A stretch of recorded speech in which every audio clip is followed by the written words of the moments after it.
Track 1. Welcome to Tech Today. This week it's National Science and Engineering Week. So to celebrate, we asked Jed, our science correspondent, to give us a roundup of new inventions. Oh yes, I've got some very interesting things to tell you about today, starting with a fun one. Wingsuits.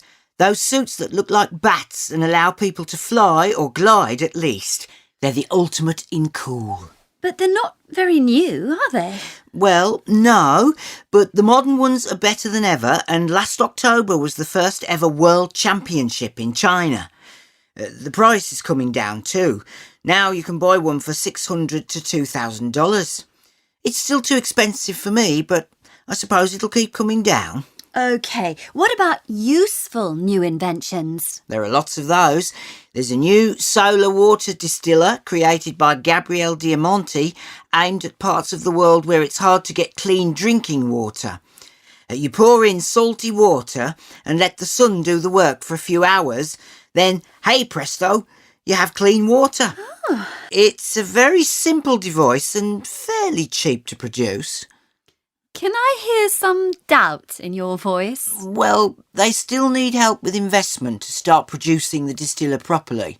So if anyone out there has money to invest in a great product... Absolutely. Get in touch with the designers. Another useful invention, which it would be good to see in production, are Enable Talk gloves.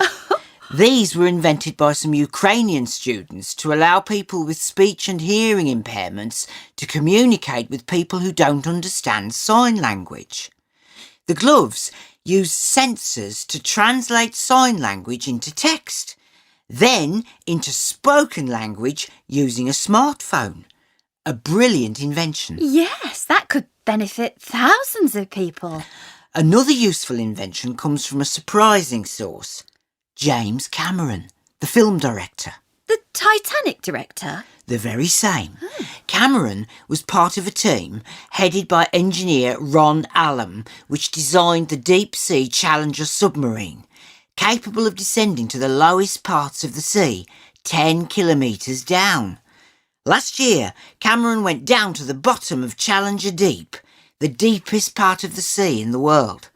He was the first person to do a solo dive there, and he stayed for 3 hours, the longest time so far. Oh, that sounds impressive. Yes, we know so little about what's at the bottom of the ocean, and it's important to find out more. OK, so now for something useful in a different way. You know that feeling when you're trying to get tomato ketchup out of a bottle and it won't come out? But you're sure there's lots more in there? Yeah, of course. It's really annoying. Well, a team of students at MIT, the Massachusetts Institute of Technology, have come up with a new product that you use to coat a glass or plastic bottle, and then what's inside, hair gel or mustard or whatever, comes out really easily. Oh, so it saves hours of frustration trying to get stuff out of bottles. Exactly. Right, now for my favourite invention. This is really silly, but I love it. It's a way of producing clouds indoors. Clouds? Yes, a Dutch artist has come up with a way of forming perfect small white clouds inside. They're just beautiful. I don't think you can do it yourself at home yet, though. I don't think I'd want to. Oh, you would if you'd seen the photos. They're amazing. OK, Jed. Thanks for that. We'll leave you with your head in the clouds and see you again next week. Track 2. Now, the 2020 Olympics might seem a long way away to you, but people are already talking about what new sports might be included. Today, I'm going to talk to 2 people who are hoping their sport might be included. The first is Johnny Mills, whose sport is wakeboarding. Johnny, can you tell us what wakeboarding is? Is it like surfboarding? Well, a bit. It started in California because people wanted to surf but didn't have waves. It's also a bit like water skiing in that the rider is towed behind a specially built speedboat. How fast does the boat go? Usually at about 25 miles per hour or a bit less. The rider uses the wake the board produces in the water to launch into the air. And then you do a lot of complicated things in the air. That's right. Spins of up to 1,260 degrees, things like that. 1,260 degrees. That's impossible, isn't it? Oh no, but it's pretty crazy. You spin round 3.5 times in the air. And then you have to land again without falling over. You'll have to come and watch some wakeboarding if you haven't seen any. Come to Wakestock in July if you can. That's in Wales, isn't it? Yep, Abersoch in North Wales. It's a really popular wakeboarding and music festival. It's right by the beach. It's not quite the same as California, but it's cool. It attracts a lot of great riders. Who does wakeboarding? They reckon about 3 million people all over the world. More guys do it, but there are increasing numbers of girls too. The people who compete are usually in their teens or 20s, but anyone can do it. There's a lot of crossover with other board sports like surfing and skateboarding. The tricks people pull are similar, and the names for things are often the same. And looking at you, I'd say the fashion was similar too? Yeah, the clothes and the lifestyle are similar. Right. Now I'd like to ask Jules Russell about her sport. She's a skater in a roller derby team. Tell us about that, Jules. Is it a popular sport? Yes, it's becoming really popular in the UK. There are about 60 leagues in England and 1,200 throughout the world. In the US and Canada, of course, and places like Scandinavia and Australia, but lots of other countries too. The sport began in the States, didn't it? Yes, in the 1930s, but it was more for entertainment than sport, and it died out by the 1970s. There was a revival in Texas in 2001, and from then on it's just been growing and growing. So, how do you play it? Well, you have 2 teams of 5 people on roller skates, of course, and they go around an oval track in the same direction. Each team has a jammer who scores points by passing members of the opposing team. They do whatever they can to stop her within reason.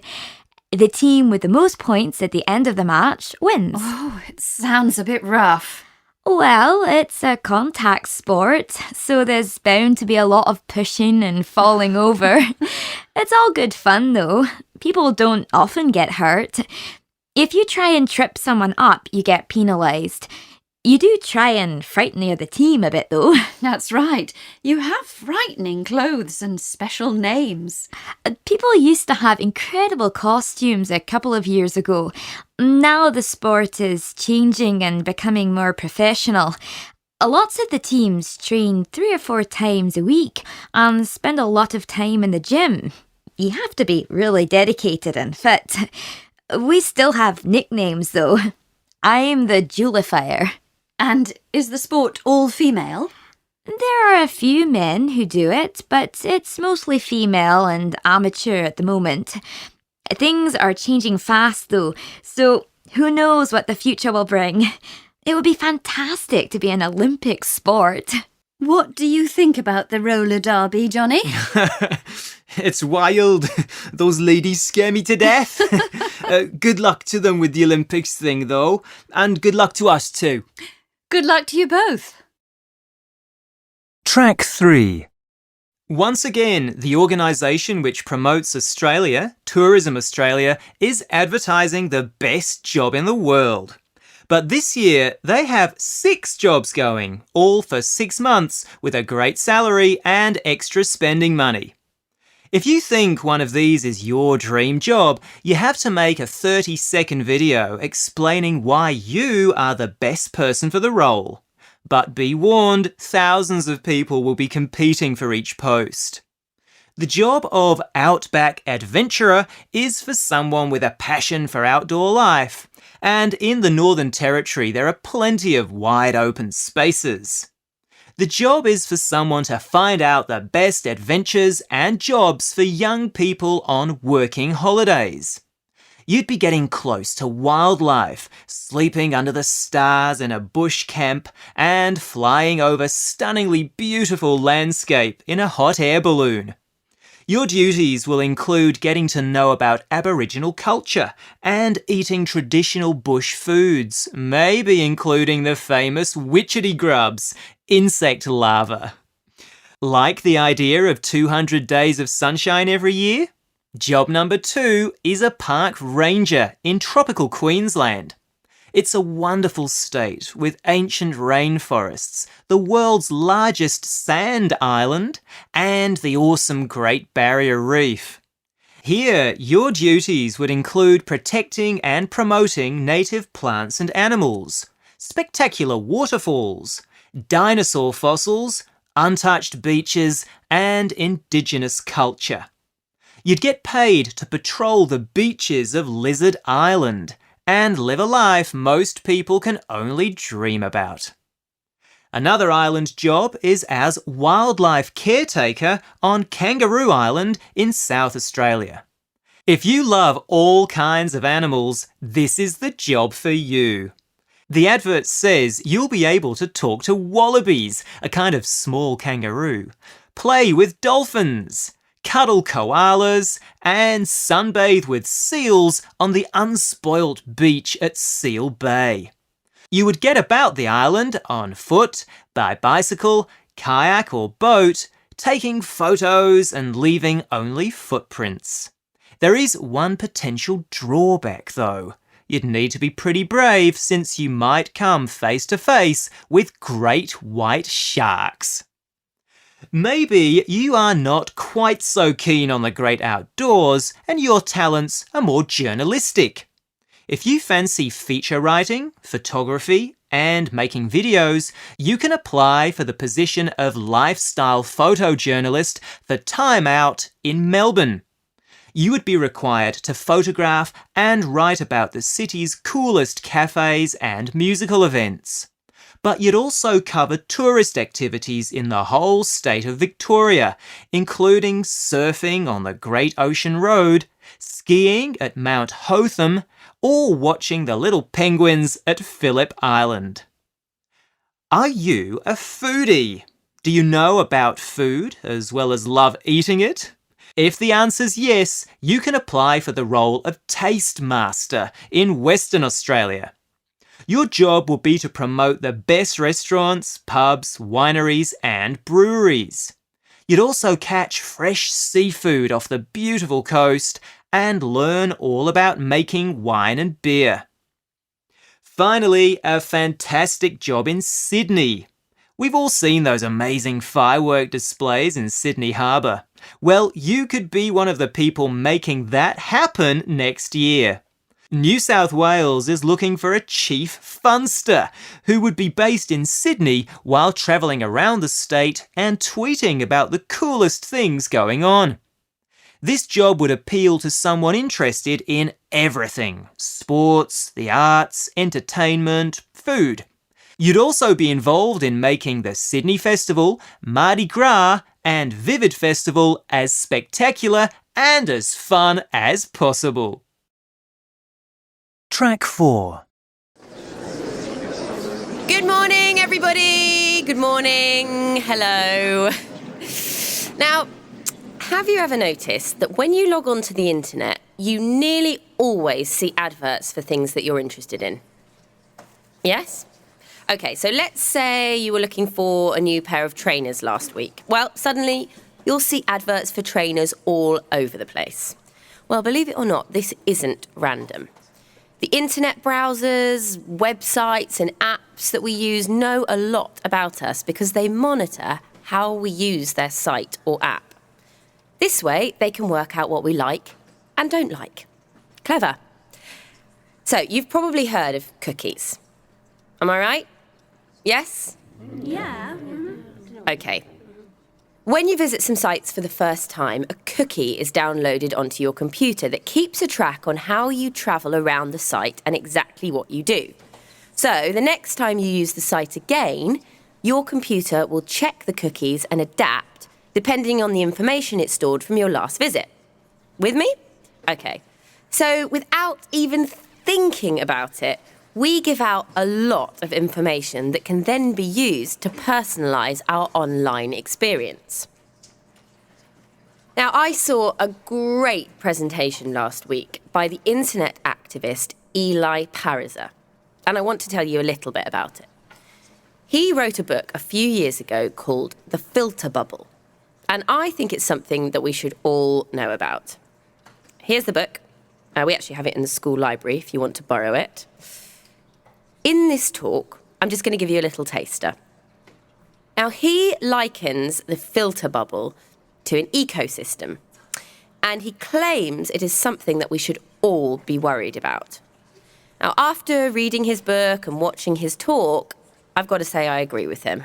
I think it's something you should all know about too. So, let me try to explain using a simple example.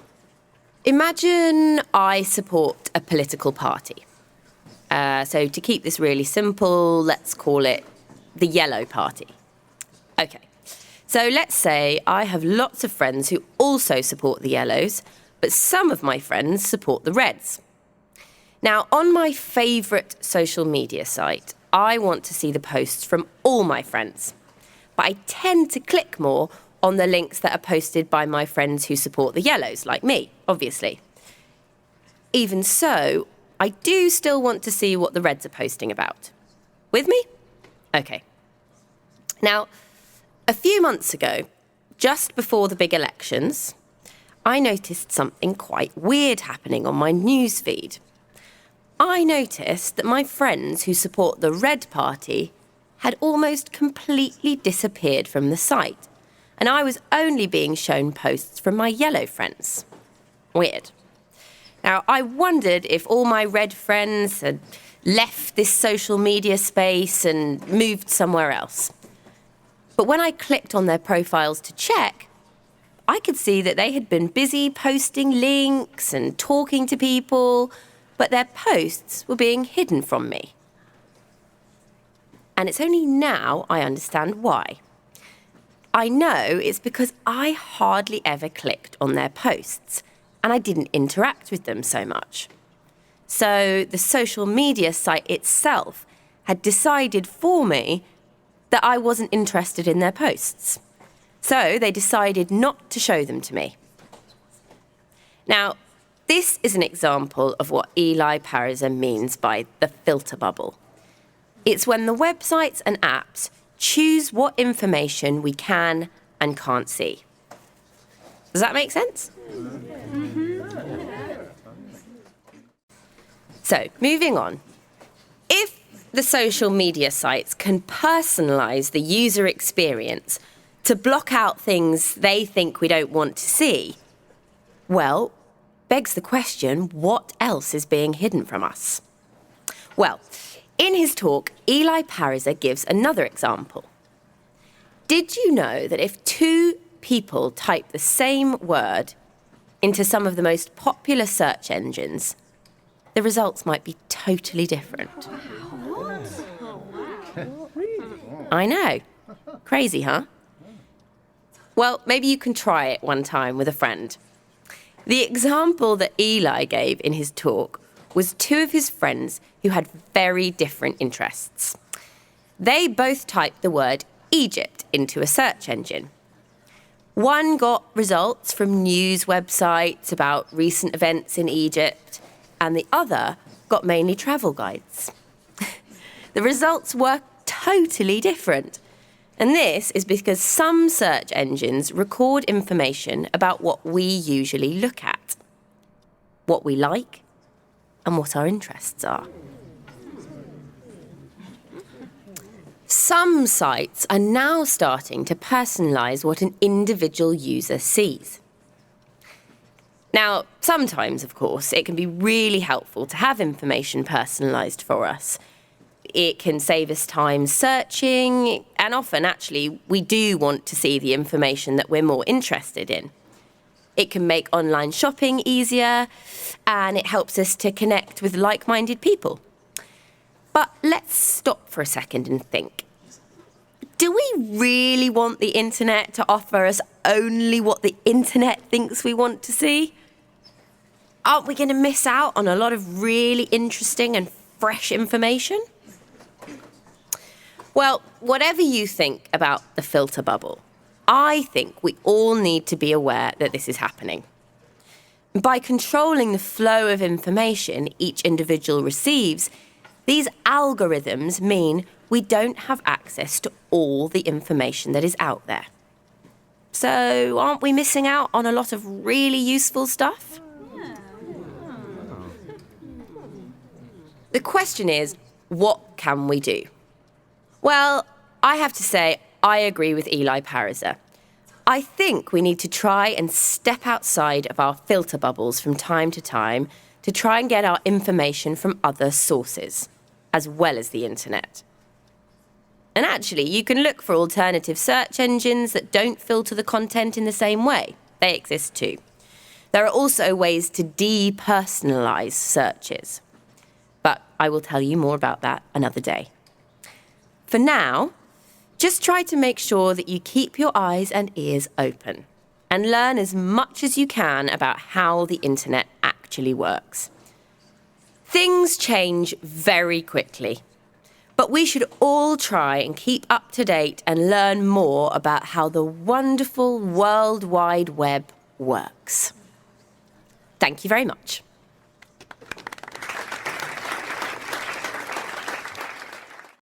Track 5. Hello, I'm going to talk about British festivals. I'm sure you've heard about the Notting Hill Carnival in London. Yeah.